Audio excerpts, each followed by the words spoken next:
Si paring Imong. Uy, Raymond, tuloy. Tuloy mo na, Karding. Anong sadya? Balita ko, Karding. May kwento-kwento doon sa kapitbahay. Kumindidato ka daw ngayon sa eleksyon. Pagka barangay captain. Eh, wala yun. Hindi yan matuloy. Yung plano ko. Kasi wala akong budget ngayon. Ang isabi ko lang sa iyo, Karding, dapat mangindato yung may pinag-aralan. Ikaw wala kang pinag-aralan.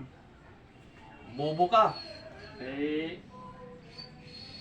hindi naman sa ganun na kahit wala pinag-aralan, wala namang nagsabi na hindi pwede. Ikaw lang yan ang nagsabi na hindi pwede.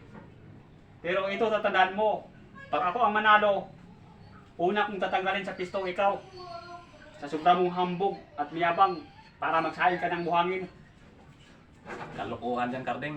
Hindi ako maniwala. Hindi ka manalo kasi walang bumoto sa'yo. Sabi mo lang yan. Kasi mahirap ka lang. Dapat mangindato, mayaman at may pinag-aralan. Mga tao na ang magbahala, taong bayan. Mahirap lang ako, pero marami naman akong mga kaibigan. Kaibigan, ano Hindi yun? katulad sa'yo, mayaman, pangit pa ugali. Ano yung kaibigan kung hindi kayo boto? Ang labanan ngayon, Karding, pira. Pirang labanan ngayon. Pag wala kang pira, amoy tae ka. Ano? Barilin ka na?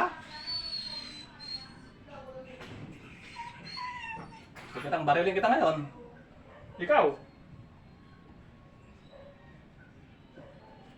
Ay, hindi ko na ituloy. Bunutin mo. Bunutin, hindi ko lang ituloy. Baka, bigyan kita ng, ewan ko lang, nananakot ka lang sa baril mo porque may baril ka, ang yabang-yabang mo. Hindi ako mayabang. Karding, ganito talaga ang ugali ko. Mayabang ka pre. May aso ka pa dito, palaging mag-disturbo. Ingay-ingay. Barilin ko yung aso mo. Subukan mo. Para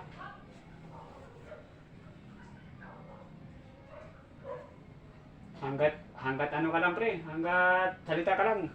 Wala ka namang taong tinutumba.